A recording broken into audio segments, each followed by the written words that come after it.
내가 지금까지 사람들의 기쁨을 구하였다면 그리스도의 종이 아니니라. 아멘. 네, 오늘은 갈라디아서 우리 1장 6절에서 10절의 말씀을 가지고 복음과 다른 복음, 이런 제목으로 함께 우리 하나님 말씀 상고하려고 합니다.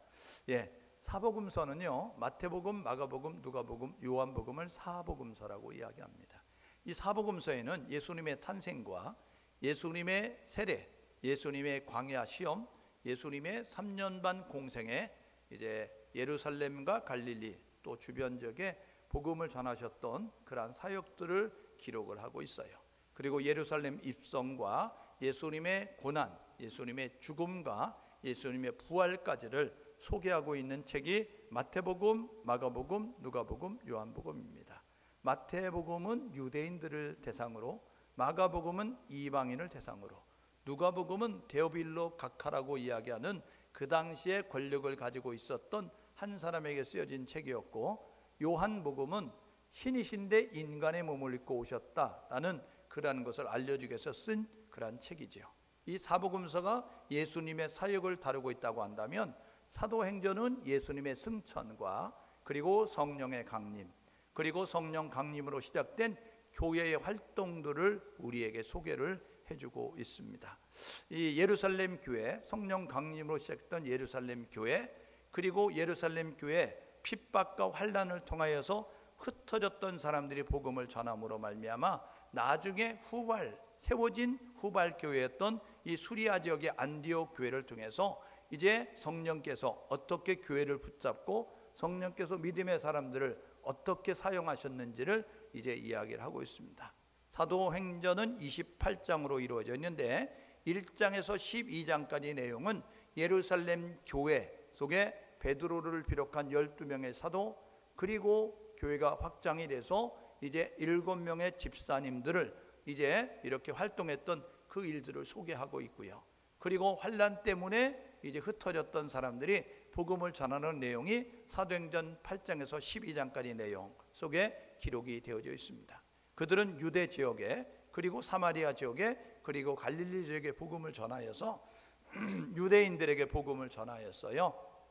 그러니까 이 1장에서 12장까지 내용은 이 성령을 통하여서 복음을 전하였던 전도 사역을 기록하고 있습니다.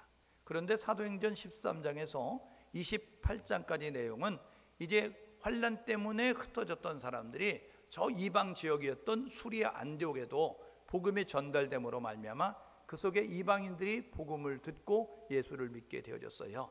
나중에 세워진 교회였지만 이 예수를 믿은 기간은 짧고 숫자는 적고 재정도 열악했지만, 그렇지만 성령의 주시는 감동을 따라 그들은 복음 전하는 증인의 그러한 이제 사명을 감당하기 위해서 이 바나바와 사울이라고 하는 사람을 안수해서 보내게 되어집니다. 그래서 이 바울의 세 차례 전도를 통하여서 이방 지역의 이방 사람들에게 복음이 전달되는 거죠. 같은 문화권의 예수가 전달되는 것을 전도라고 이야기하면, 타 문화권에 다른 언어를 사용하는 사람들에게, 피부색이 다르고 다른 이제 나라, 이제 언어를 사용하는 사람들에게 예수가 증거되는 것을 선교라고 이야기하게 되어집니다. 바울의 전도 여정은 우리가 지난 시간에 살펴봤죠. 사도행전 9장에서 바울이 다메섹에서 예수 핍박하는 그러한 여정을 떠나다가 예수를 만나서 예수를 이제 전하는 복음 전도자로 바뀌어지는 이제 다메섹 사건을 통해서 예수를 만나게 됐어요. 그리고 난 다음에 그가 사도행전 13장에 안디옥 교회의 파송을 받아 선교사로 사역을 감당하게 되어집니다. 바울은 세 차례 전도를 떠났어요. 그리고 한 번 로마 감옥에 갇힙니다. 그리고 석방이 됐다가 다시 감옥에 갇혀서 그 감옥에서 생을 마감하는 것이 바울의 그런 전도 여정입니다. 사도행전 13장에서 14장 38절까지 말씀에 보게 되어지니까 바울의 1차 전도 여정이 있어요. 그리고 사도행전 15장 36절에서 18장 22절까지 내용에 보게 되면 바울의 2차 전도 여정이 기록되고 있습니다. 그리고 사도행전 18장 23절에서 21장 끝절까지, 마지막 절까지 내용에 보게 되면 바울의 3차 전도 여정이 있습니다. 그리고 난 다음에 그가 파송된 수리아 안디옥에 돌아와요. 그리고 예루살렘에 올라가서 선교 보고하기 위해서 예루살렘 교회에 방문합니다. 그때의 시기 질투하는 유대인들에게 고소 고발되어져서 체포가 되어져서 천부장의 신문을 받고 그 당시에 벨릭스 베스도 그리고 아그리빠라고 하는 권력자들에 의해서 신문을 받게 되어집니다. 그 다음에 그가 한 일이 뭐냐 하면 너 여기서 이제 사내들인 공회의 결정에 따를래? 아니면 너 어떻게 로마 법정에 상소할래? 라고 이야기하니까 바울이 로마 시민권을 가지고 있어서 나 로마 황제에게 재판받기를 원합니다 해서 이 로마로 압송되는 그러한 일들이 있게 되어집니다. 이게 이제 사도행전 22장 15절에서 28장 14절까지 내용이에요. 그리고 난 다음에 사도행전 28장 30절 31절에 보니까 로마에 도착한 그가 이태 동안 2년 동안 가택 연금 상태에서 사람들은 자유롭게 만나지만 그는 그 집을 떠날 수 없는 가운데서 이제 생활을 하게 되어집니다. 그때에 2년 동안 그가 그곳에 있으면서 복음을 전하게 되어졌는데 그때의 하나님의 나라와 그리고 예수 그리스도를 가르치고 전도했다. 이제 사도행전 28장 31절은 그렇게 이야기하고 있습니다. 그때에 그가 기록했던 성경책이 4권이에요. 그 다음에 석방이 됐습니다. 그랬더니 그가 꿈에도 소원이 서바나 지역의 복음을 전하는 겁니다. 그래서 로마서 15장에 보게 되어지니까 로마 교회에 편지했던 로마서에 이렇게 이야기합니다. 야, 내가 서바나로 가기를 원하는데 내가 갈 때 너희 교회를 방문할 거야. 너희들 만날 건데 너희들 내가 서바나 지역에 복음 전하는 일에 협력자, 조력자, 동력자가 되어주면 좋겠어 라고 이야기하면서 로마서에 기록을 하고 있어요. 그러니까 나 서바나 갈 거거든. 스페인 지역으로 전도 갈 건데 그때 너희들이 나의 동력자가 되죠. 나의 후원자가 되죠. 나의 이제 그 중보기도자가 되어줘. 그래서 복음 전하는데 잘 전달될 수 있도록 이렇게 이야기해요. 그래서 정말 서바나 전도를 떠납니다. 감옥에서 나온 다음에 그가 돌아오는 길에 그레데 섬을 이제 방문하게 됩니다. 그레데 섬에는 누가 목회하고 있었냐면 디도 목사님이 목회를 하고 있었어요. 디도는 헬라인이었거든요. 그런데 그가 이방인이었는데 예수 믿고 이 그레데 섬에서 목사로 사역을 감당하고 있었어요. 그래가지고 디도서를 작성하게 되고요. 그 다음에 에베소를 방문해서 이 에베소에서 사역을 감당하는 디모데, 복음으로 나왔던 아들 이 디모데를 위하여서 디모데 전서를 기록을 하게 됩니다. 그래서 디모데 전서, 디도서, 이 디모데 후서를 목회 서신이다. 목회하는 사람들에게 교훈으로 쓴 책이기 때문에 그렇게 이야기하거든요. 그런데 보십시오. 그 다음에 로마 감옥에 다시 2차로 갇히게 되어집니다. 그때 이 황제가 네로 황제예요. 기독교인들 별로 좋은 감정을 갖지 있지 않았는데 그런데 정신 이상으로 인해서 로마에 이제 시내에 불이 나게 되어집니다. 그때예요. 로마 이 네로 황제가 이야기를 이렇게 합니다. 기독교인들이 불질렀어. 이래가지고 애매한 사람들이 그렇게 이제 고통을 당하고 죽임을 당하는 일들이 있게 되었습니다. 그때에 이 바울도 네로에 의하여서 이제 감옥에서 순교하는 그러한 생으로 마감하는 것이 바울의 그러한 이제 여정이다라고 이야기하죠. 바울은요 13권을 기록했어요. 성경책을. 신약 성경이 27권인데 바울이 쓴 게 13권입니다.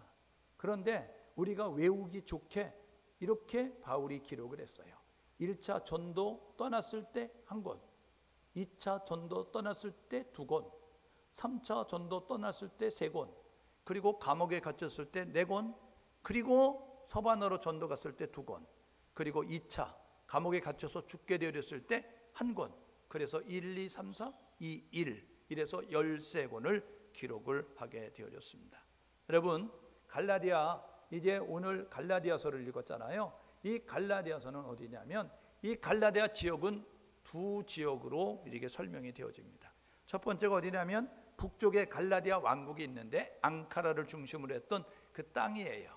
또 한 지역은 뭐냐면 바울이 전도했던 남쪽의 갈라디아 지방인데 그가 1차 전도를 떠나게 됐을 때 비시디아 안디옥, 그러니까 수리아 안디옥에서 이제 그가 실루기아라고 하는 항구로 내려가서 배를 타고 구브로 섬으로 가잖아요. 그래서 살람이라는 항구로 들어와서 바보라고 하는 항구에서 다시 배를 타고 육지로 올라가게 되어지죠. 그래가지고 이제 비시디아 안디옥, 루스트라, 이고니온 루스트라, 더베라고 하는 그 지역을 방문하면서 복음을 전하였는데 이 비시디 안디옥 그리고 이고니온, 누스트라, 더베가 있는 곳이 이 남쪽의 갈라디아다라고 이렇게 이야기하게 되어집니다.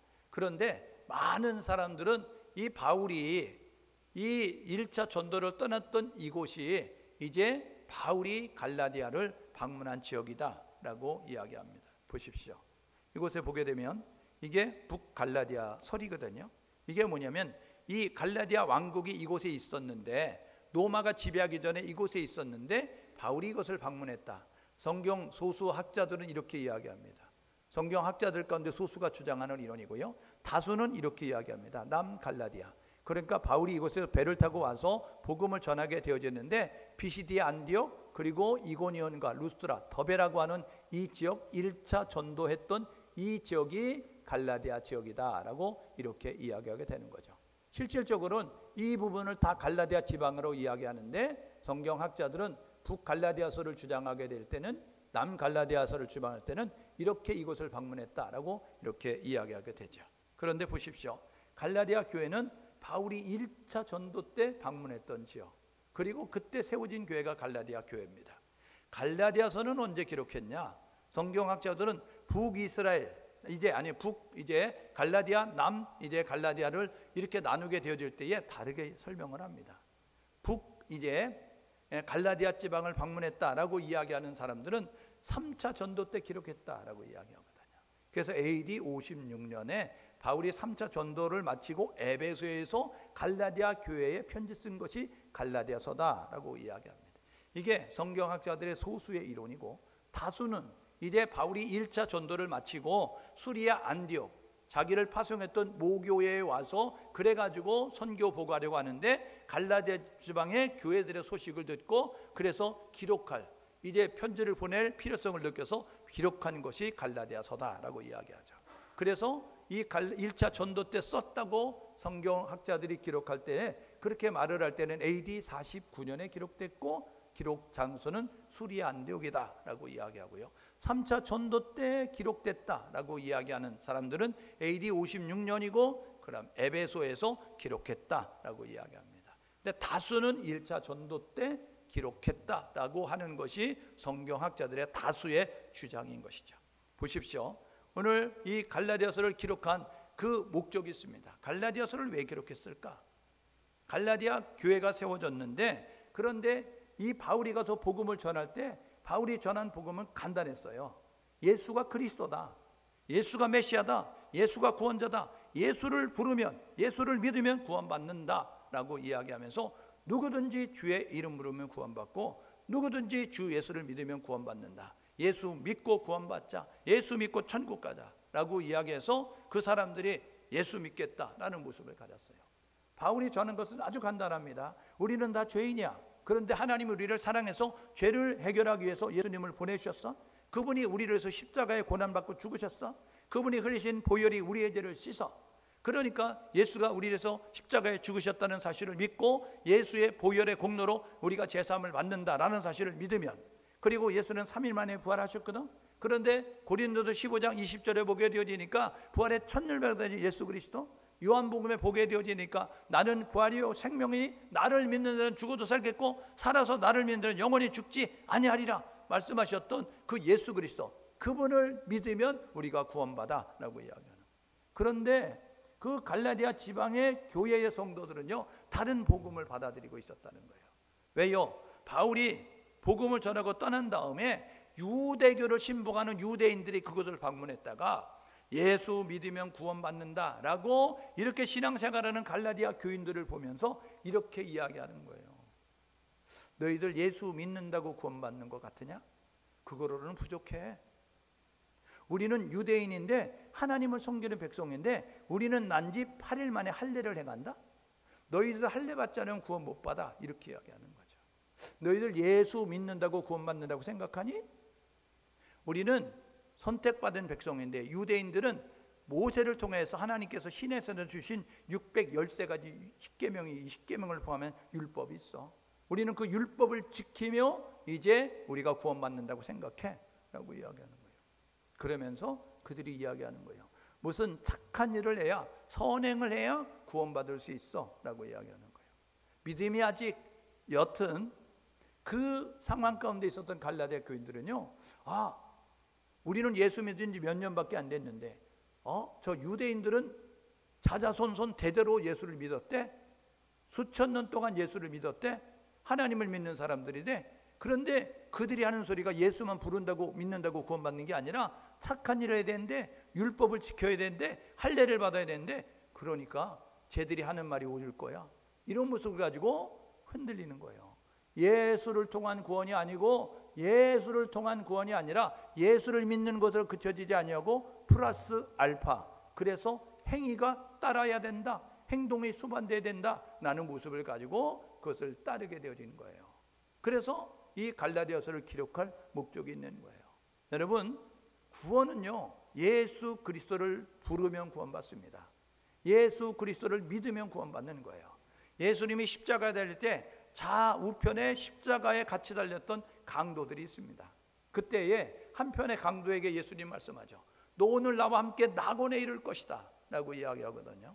강도는요, 흉악범이기 때문에 그 당시에 최고의 그런 처형의 방법이 십자가 처형으로 죽였어요.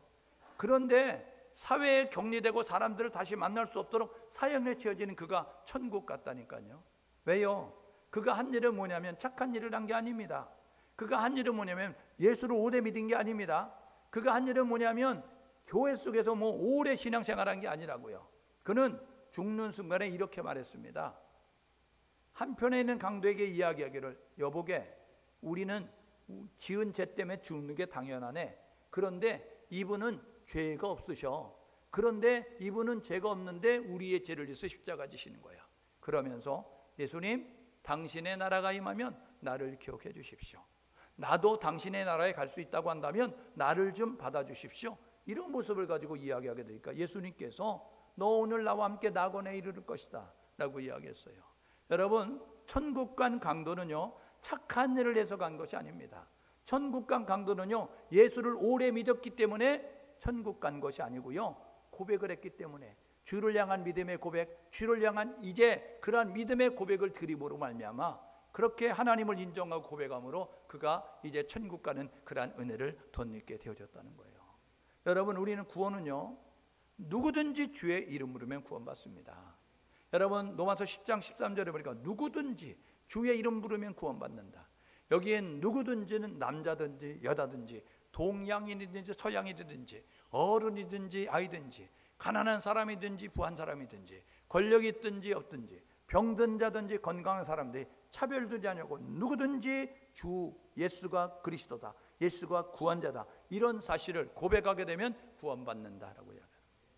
사도행전 16장 31절에 빌립보 감옥에 갇혔던 바울이 복음을 전하게 되어졌을 때 그때에 간수장이 물어보게 되잖아요. 그때에 이렇게 이야기합니다. 주 예수를 믿으라, 그리하면 너와 내 집이 구원을 받으리라. 여러분, 예수 믿으면 구원받는다라고 이야기하는 거예요. 예수가 나를 위해서 십자가 지셨고 그 십자가에서 흘리신 보혈이 나의 죄를 씻는다. 그러니 예수를 믿겠습니다. 그 보혈로 나의 죄를 씻어주셔서 이제 주님이 하나님이 계신 영원한 천국에 나도 갈 수 있도록 도와주십시오. 이런 모습 가지고 주를 믿게 되어지면 구원받는다는 거예요. 거기에는 무슨 행위가 더해질 필요가 없다는 거예요. 여러분, 교회 속에서 이런 질문 던지거든요. 만약 오늘 여러분들이 이 세상을 떠난다고 한다면 천국과 지옥 가운데 여러분 어디 갈 것 같습니까? 그러면 어떤 사람들이 이야기합니다. 저는 천국 갑니다. 이렇게 이야기하는 사람들이 있어요. 근데 어떤 사람들이 이렇게 이야기합니다. 만약 오늘 이 세상을 떠나면 천국과 지옥 가운데 어디 갈 것 같습니까? 이렇게 물어보면요, 글쎄요, 제가 양심적으로 얘기하는데 저는 지옥 갈 것 같습니다. 이렇게 이야기해요. 그래서 왜요? 물어보게 되면요, 오늘 부부싸움 했는데요, 오늘 애 학교 보내면서 야단치고 혼냈는데요, 제가 교회 다니면서 착한 일 한 게 별로 없습니다. 제가 신앙생활하면서 뭐 하나님 앞에 뭐 헌신한 일이 별로 없습니다. 그래서 제가 양심적으로 말하면 저는 지옥 갈 것 같습니다.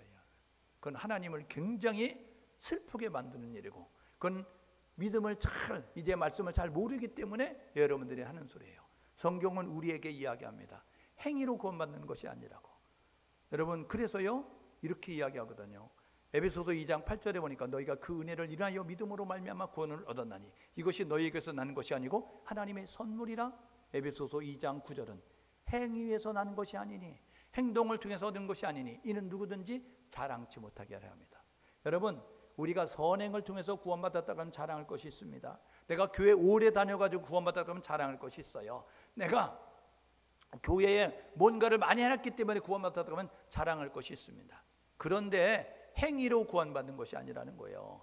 하나님의 은혜로 베풀어 주신 그 예수 그리스도, 그분을 믿음으로 받아들일 때, 믿음으로 고백할 때, 로마서 10장 10절에 사람이 마음으로 의에 이르고 입으로 신하여 구원에 이르느니라. 예수 그리스도를 고백하면 구원받는 사실을 기억하시면서 오늘 갈라디아서를 기록할 수밖에 없어. 첫 번째 이유는 다른 복음을 따르는 사람들, 이 갈라디아 교인들에게 다른 복음 없다라는 사실을 알려주기 위해서 기록했다는 사실을 기억하셔서 오늘 예배하는 우리 모두도 우리가 죽으면 천국 갈 수 있어요. 왜요? 우리의 선행으로는 갈 수 없어요. 우리의 행위로는 갈 수 없어요. 그런데 예수를 믿기 때문에 갈 수 있다는 사실을 기억하셔서 오늘 죽어도 천국 간다, 이 예수를 고백했던 이 한편의 강도가 오늘 너 나와 함께 천국 갈 것이다 말씀하셨던 예수님은 오늘 예수에 대한 고백을 드리는, 예수가 구원자라고 고백하는, 예수가 나의 죄를 위해서 십자가 지셨고 나를 위해서 다시 사셔서 부활의 첫 열매가 됐다는 사실을 믿는 우리 모두는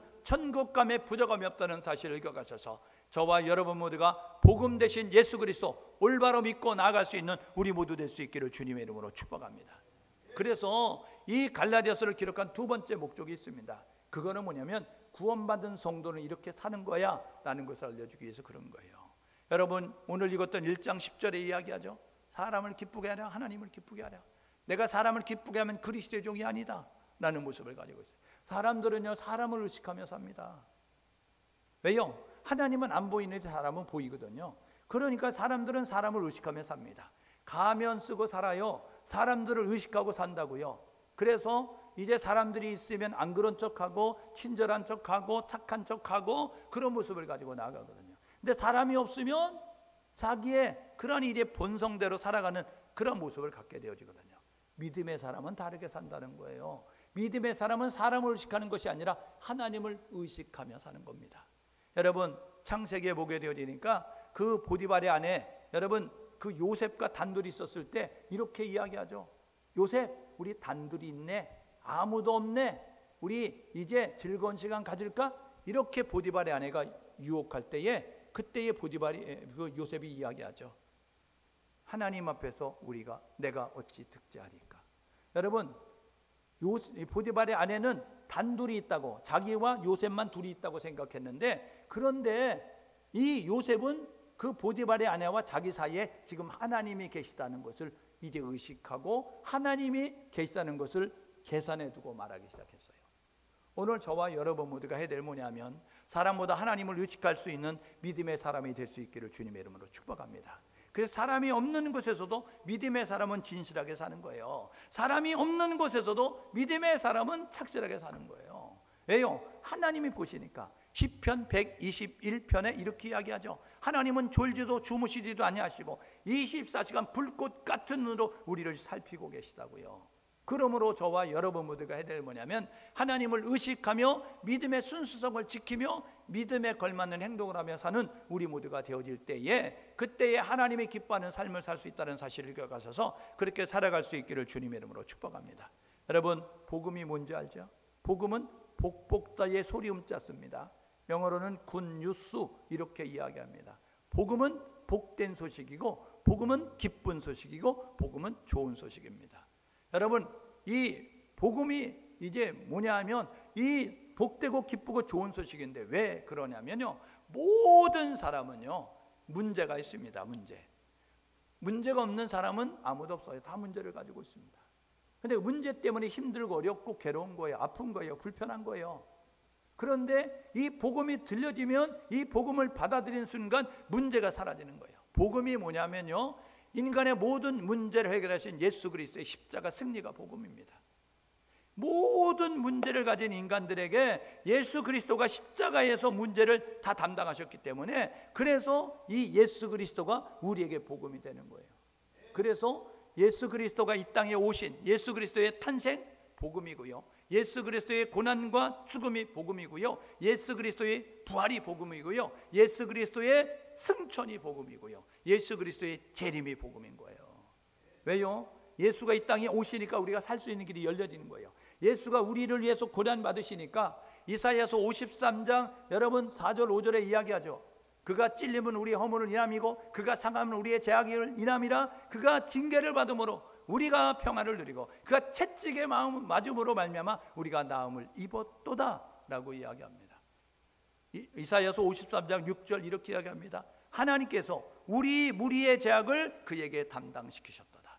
여러분, 하나님께서 예수 그리스도에게 우리의 모든 죄악을 담당시키셔서 그분이 우리의 죄를 다 담당하셔서 그래서 우리가 예수 그리스도로 말미암아 자유할 수 있는 거예요. 그분이 이 땅 가운데 오셔 고난 받으신 거예요. 채찍에 맞으시는 거예요. 죽으시는 거예요. 그리고 부활하셔서 부활의 첫 열매가 되셔서 나를 믿는 자는 죽어도 살 거야. 나를 믿는 자는 살아서 이제 살아있는 영원히 죽지 아니할 거야. 부활의 첫 열매로 우리에게 부활의 소망을 주셨습니다. 그분 부활하신 다음에 40일 동안 500의 형제에게 보여주셨죠. 그리고 난 다음에 하늘로 올라가셨어요. 하나님 보좌 우편에서 계십니다. 로마서 8장 34절에 하나님 보좌 우편에 계신 그분은 무엇을 하려냐면 지금도 우리를 위해서 간구한다고요.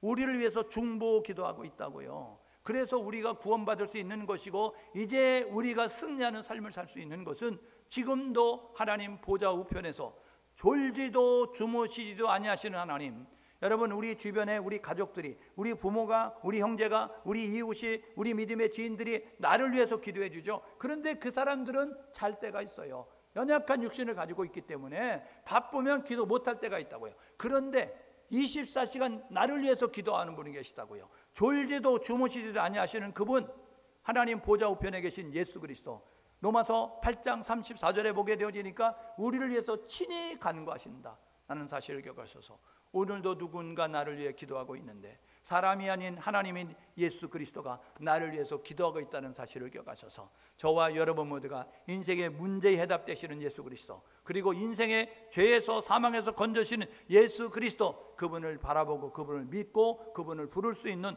우리 모두 될 수 있기를 주님의 이름으로 축복합니다. 그러니까 예수를 부르면 구원받아요. 예수를 믿으면 구원받습니다. 여러분 사도행전 8장에 사마리아 성에 내려갔던 빌립 집사님, 여러분 사마리아 성에 회색 도시와 같이 슬픔으로, 괴로움으로, 불편함으로, 귀신 들린 사람으로, 병자로 인하여서 어두웠던 그 도시, 사도행전 8장 8절에 보니까 사마리아 성에 큰 기쁨이 있었더라 이야기해요. 왜요? 빌립이 들어가서 복음을 전하였거든요. 여러분이 복음이 들어가는 곳에 기쁨이 회복되는 역사가 있게 되는 거죠. 사도행전 9장에 베드로가요 욥바에 내려갑니다. 여러분 그 드다라고 하는 곳에 가게 되었을 때 그때에 그곳에서 다비다라고 하는, 그리고 이제 애니아라고 하는 중풍병자가 고침을 받고 여러분 죽은 다비다가 도르가가 살아나는 그러한 일들이 있게 되었어요. 왜요? 복음을 가진 사람이 들어가게 되니까, 복음을 가진 사람이 복음을 전하게 되니까, 예수를 증거하게 되니까, 예수의 이름으로 선포하니까, 예수의 이름으로 기도하니까 여러분 역사가 나타나게 된 거예요. 오늘 예배하는 우리 모두가 우리가 복음을 받은 자입니다. 예수 그리스도를 우리가 인정하고 고백하는 사람들이에요. 우리에게 예수 이름 사용권을 주셨음에 저와 여러분 모두가, 빌립 집사님이 그러셨더니 베드로 사도가 그랬듯이 저와 여러분 모두가 예수 이름으로 선포하고 명령하고 기도하면서 이제 이 어두운 도시를, 그리고 문제 가운데 있는 사람들을 기쁨이 회복될 수 있는, 그리고 건강함이 회복될 수 있는, 그리고 슬픔이 기쁨으로 바뀌어질 수 있는 놀라운 일을 줄 수 있는 복음의 능력을 나타낼 수 있기를 주님의 이름으로 축복합니다. 여러분 이 복음은 그런 능력을 가지고 있어요. 그래서 로마서 1장 14절에 내가 복음의 빚진 자라고 이야기하면서 16절에 이렇게 이야기하죠. 복음의 능력, 이제 헬레인의 유대인에게 복음의 능력이다. 내가 복음을 부끄러워하지 않으니 이 복음은 모든 믿는 자에게 구원을 주시는 하나님의 능력이라 라고 이야기하면서 헬레인에게뿐만 아니라 유대인에게도라 라고 이야기하면서 복음의 능력을 누리는 모습을 가지고 있어요. 오늘 저와 여러분 모두가 복음은 예수에 관한 소식입니다. 예수에 관한 소식이란 사실을 기억하셔서 이 복음을 저와 여러분 모두가 잘 간직하고 복음의 능력을 누리는 사람답게 복음을 나누고 전달할 수 있는 모습이 될 수 있기를 주님으로 축복합니다. 근데 다른 복음이 있다는 거예요. 여러분 보십시오. 요한복음 14장 6절에 보니까 예수님이 이렇게 이야기하죠. 자기 선언에 요한복음에는 7번 자기 선언이 있습니다. 에고 에이미라고 이야기하면서 나는 뭐뭐야 라고 예수님 친히 말씀하셨거든요. 나는 생명의 떡이다. 나는 선한 목자야. 나는 길이고 진리고 생명이야. 나는 부활이고 생명이야 라고 이야기하거든요. 여러분 요한복음 14장 6절에 예수님의 자기 선언이 있어요. 뭐예요? 나는 길이요 진리요 생명이다. 나를 통하지 아니하고는, 나로 말미암지 않고는 아버지께로 갈 수가 없다. 하나님께 가는 유일한 길은 나를 통해서 가는 거야. 하나님께 나아가는 길은 예수의 이름을 붙잡고 나아가는 거야 라고 예수님 말씀하죠. 사도행전 4장 12절에 이야기합니다. 이렇게 이야기합니다. 다른 이로서는 구원을 얻을 수 없나니 천하 인간 중에 구원을 얻을 만한 일은 다른 이름을 우리에게 주신 일이 없다. 오직 예수를 통해서 구원받는 거예요. 여러분 예수 외에 구원이 없다는 사실을 기억하셔서 오직 예수만 믿고 오직 예수만 바라보고 오직 예수만 전달할 수 있는 우리 모두 될 수 있기를 주님의 이름으로 축복합니다. 근데 유대교회에서 유대 땅에서 온 유대교를 신봉하는 그런 사람들이 이야기하는 다른 복음 말하는 거예요. 다른 복음. 다른 복음은 뭐냐면 유사복음, 거짓 복음, 변질된 복음, 여러분 사이비 복음을 여러분 그렇게 이야기합니다. 왜요? 복음인데 여러분 유사복음이 진짜 복음이 아니라는 거예요. 가짜 복음이라는 거예요. 그게 뭐냐면요, 유사복음은 뭐냐면요, 다른 구원자가 있다는 겁니다. 이게 다른 복음이 다른 복음이에요? 사이비 복음이에요? 여러분 다른 구원 방법이 있다는 거예요. 이게 사이비 복음이에요? 이게 변질된 복음이에요? 여러분 지금 교회 십자가 걸고 있어 교회 아닙니다. 여러분 정확히 보셔야 되는데 그 교역자들이 그곳에서 메시지를 전달하는 여러분 설교자들이 어떻게 말하는가, 예수가 말하고 있는가, 성령을 말하고 있는가, 삼위일체를 말하고 있는가, 천국적을 말하고 있는가, 여러분 재림을 말하고 있는가, 심판을 말하고 있는가, 죄를 지적하고 있는가를 정확히 보세요. 그게 말해지면 여러분 진짜 목사일 가능성이 있습니다. 진짜 전도될 가능성이 있어요. 그런데요, 이 죄를 지적하지 아니하고 천국과 지옥을 말하지 아니하고 재림을 말하지 아니하고 구원자 예수를 말하지 아니하고 여러분 행복할 수 있습니다. 여러분 성공할 수 있습니다. 여러분 건강할 수 있습니다. 여러분 잘 될 수 있습니다. 이런 거 말하는 사람들은요 가짜일 가능성이 농후하다고요. 왜요? 예수 믿으면요, 여러분 예수 믿으면 핍박을 받게 돼 있어요. 예수를 제대로 믿으면 여러분 고난도 있게 되어진다고요. 그런데 많은 사람들이 이야기하는 거예요. 그래서 종교다원지 혼합주의에 빠져든 사람들이 이렇게 이야기합니다. 뭐라고 이야기하면 이렇게 이야기하는 거예요. 다른 구원자가 있어. 다른 종교에도 구원이 있어. 다른 구원의 방법이 있어 라고 이야기하는 겁니다. 여러분 우리는 성경대로 신앙생활해야 되는 거예요. 우리는 말씀에 근거해서 신앙생활해야 되는 겁니다. 다른 종교의 구원 없어요. 성경 이야기하잖아요. 나를 통하지 않고는 아버지께로 갈 수 없다. 나를 통하지 않고 하나님께 갈 수 없다. 오직 예수를 통해서 가는 겁니다. 그런데 사람들은 이런 논리로 이야기한다고요. 야, 한라산에 올라가는 게 한 길만 있는 줄 아냐? 성판악으로 올라갈 수 있어? 관음서로 올라갈 수 있어? 야, 이렇듯이 천국 가는 길은 여러 갈래로 가는 거야. 불교에도 구원이 있어? 힌두교에도 구원이 있어? 이슬람에도 구원이 있어? 이렇게 이야기한다. 여러분 그런데요, 그 종교마다 가지고 있는 경전이 사람들로 하여금 착하게 살게 하는 그러한 교훈 정도는 가지고 있어요. 그러나 인간의 영혼을 구원하는 것은 예수를 통해서만 맞습니다. 왜요? 하나님이 인간을 만드셨어요. 인간을 만드신 하나님은 죄 가운데 죽는 우리를 원하지 않기 때문에 예수를 보내주셨다고요. 그래서 요한복음 1장 1절에 태초에 말씀이 계신지라, 하나님과 함께 하시는 그 말씀이 요한복음 1장 14절에 보니까 말씀이 육신이 우리 가운데 오셨다. 갈라디아서 4장 4절에 보니까 때가 참에 하나님의 카이로스, 흘러가는 크로노스 가운데서 역사의 시간 가운데서 하나님이 개입하시는 카이로스 시간에 되니까 때가 참에 여자에게서 나게 하시고 그리고 율법 아래 나게 하셨다. 여러분 동정녀 마리아를 통해서 예수님 오신 겁니다. 남자와 여자가 결혼해야 아기가 생기는 건데 결혼하지 않았어요. 요셉과 마리아는 결혼을 약속한 사이였어요. 첫날 밤을 치르지 않았는데 여러분 마태복음 1장에 뭐라고 이야기해요? 성령으로 잉태됐다는 겁니다. 정자와 난자가 만나서 아기가 된 것이 아니고요, 예수가 탄생한 것이 아니고 여러분 그 성령으로 이 처녀였던 동정녀였던 이 마리아의 몸을 통해서 예수 그리스도가 이 땅 가운데 오셨다는 거예요. 그러므로 저와 여러분 모두가 종교다워 혼잡주의로 인하여서 다른 종교의 구원이 있다라고 이야기하는 논리를 쫓아가지 말고, 여러분 이제 그 말씀에 현혹되지 말고 저와 여러분 모두가 오직 구원은 예수 그리스도라는 사실을 기억하셔서 오직 예수만 믿고 오직 예수만 부를 수 있는 우리 모두 될 수 있기를 주님으로 축복합니다. 왜 다른 복음 허용할까? 왜 다른 복음 쫓아갈까? 오늘 보십시오. 6절에 이야기하잖아요. 갈라디아 교인들아, 이상하다, 너희들 왜 다른 복음 쫓아가니? 이야기합니다. 첫 번째 뭐냐면요, 복음을 모르기 때문에 그렇습니다.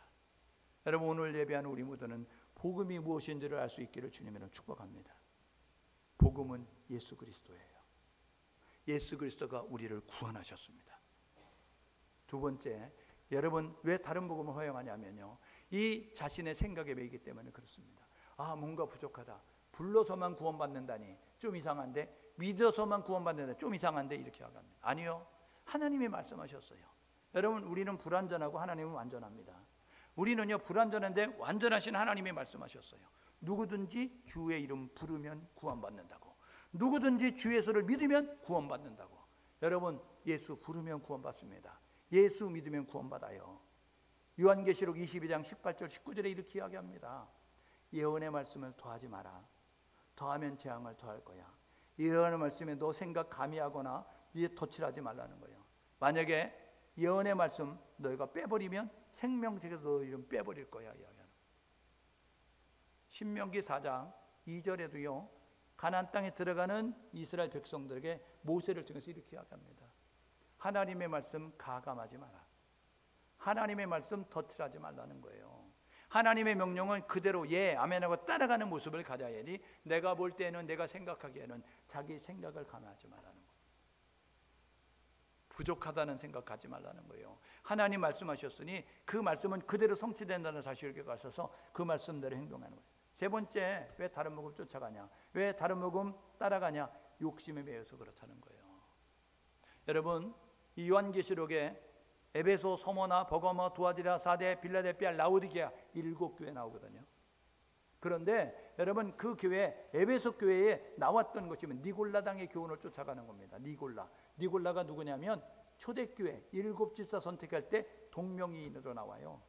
그 사람인지 아니면 그 사람이 아닌 다른 사람인지 분명하게 성경학자들은 자신 있게 말하지 않지만, 대부분의 성경학자들은 초대교회 집사였던 7집사 가운데 니골라가 변질돼서 타락돼서 니골라당을 만들었을 것이다. 니골라당이 이렇게 이야기합니다. 뭐라고 이야기하냐면, 야, 예수 믿은 사람들 육체와 영혼이 있지, 그런데 우리 육체는 연약하다. 그러니까 육체가 원하는 대로 마음대로 살아도 하나님은 한 번 구원은 영원한 구원이기 때문에 구원에는 지장이 없어. 그러니까 너가 하고 싶은 대로 해도 돼, 이야기하고 있어요. 그래서 많은 사람들이 육체가 원하는 대로 살아가는 거예요. 어떤 종교는요, 이렇게 지침을 내립니다. 중앙에서 지침을 내리는데, 그 나라에 들어가면 그 나라의 전통과 그 나라의 문화를 이해하고 그리고 수용하고 그리고 그것들을 허용하라 라고 이야기하는 거예요. 그래서 한국에 딱 들어왔어요.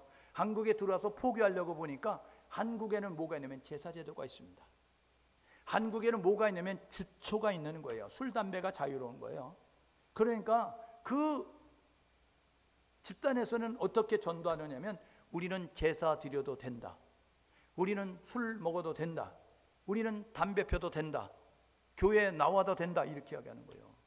그러니까요, 우리는 평상시에는 여러분 그러한 이제 조상에 대한 그런 어른들에 대한 공경의 마음이 없다가 돌아가시게 되어지면 복 받기 위해서 하는지 몰라도 제사를 끔찍이 잘 드리잖아요.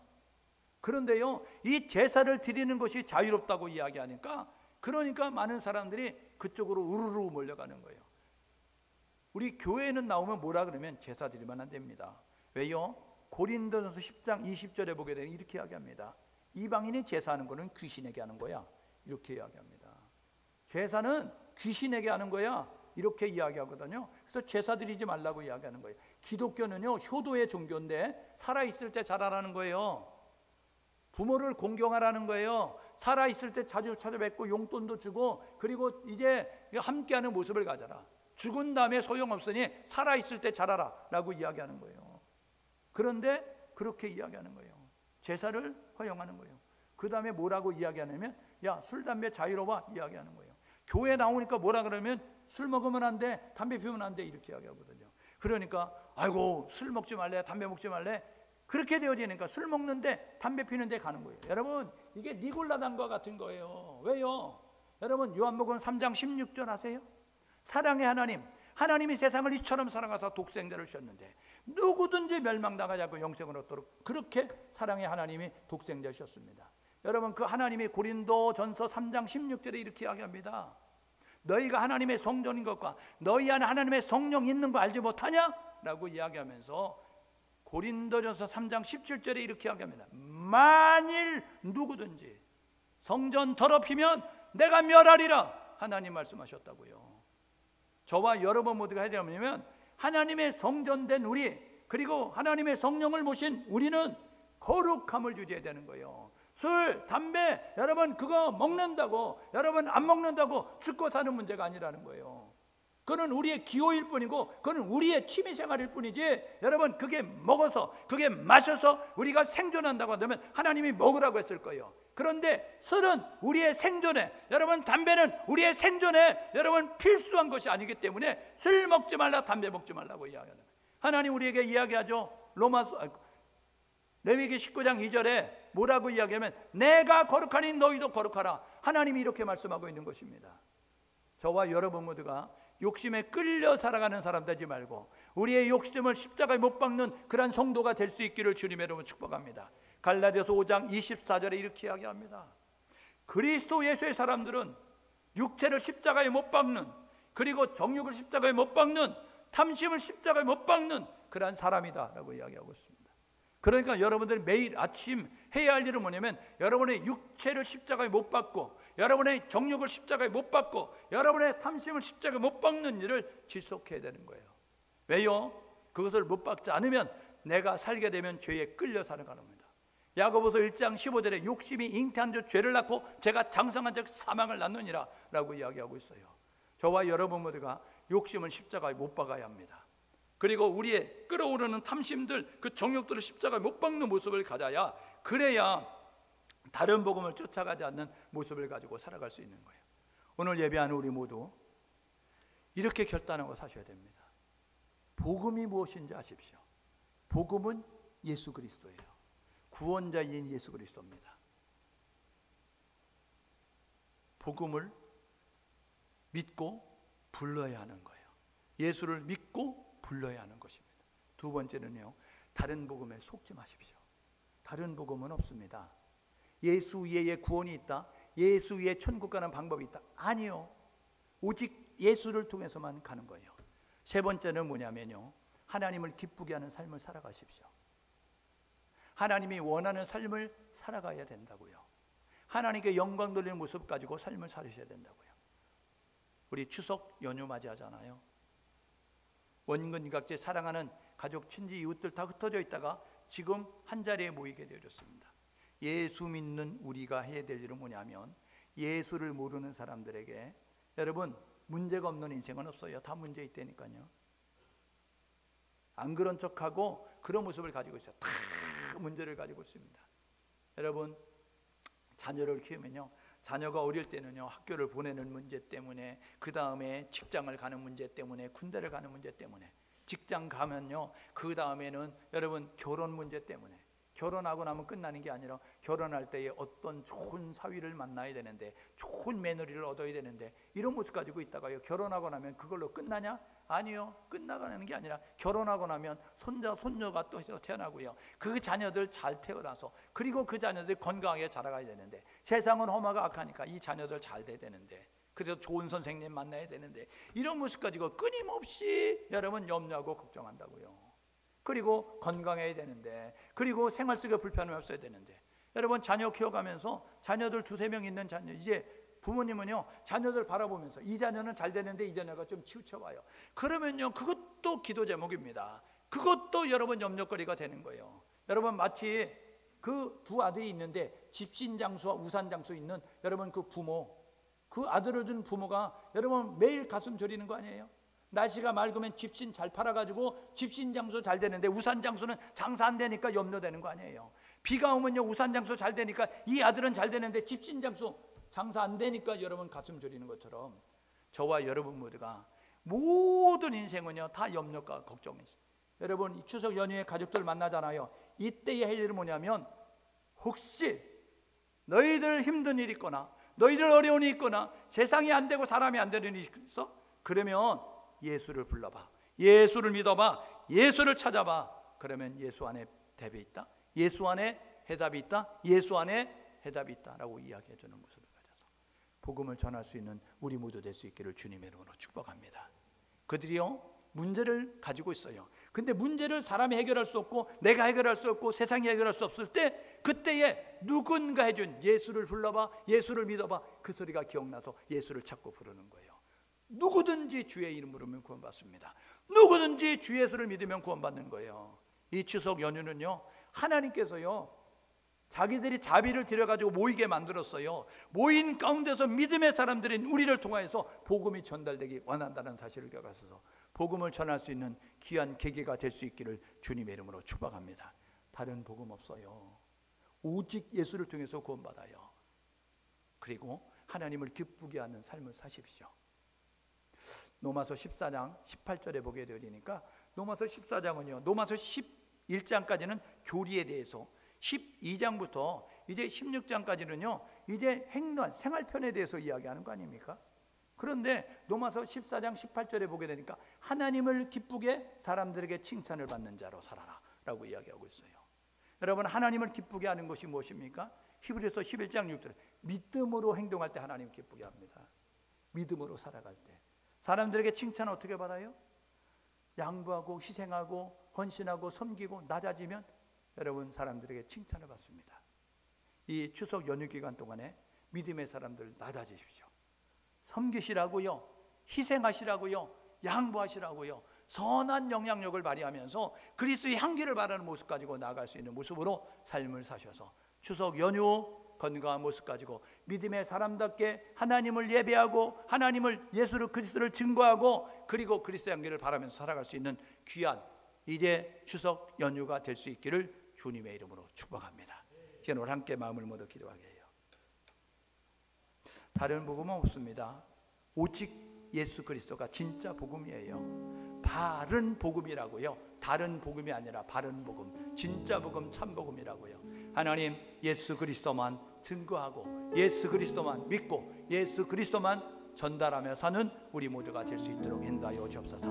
하나님의 자녀니 하나님 우리가 건강한 모습으로 살게 도와주시되, 하나님 이제 은혜로운 말, 덕스러운 말, 그리고 격려하고 소생케 하고 하나님 칭찬하는 위로의 말을 하며 살 수 있는 우리 모두가 될 수 있도록 희생과 헌신을 통해서 더 섬기는 자로 이렇게 선한 영향력 발휘하며 살 수 있도록 인도해 주십시오. 함께 마음을 모두 기도하겠습니다. 하나님 아버지 은혜를 감사합니다.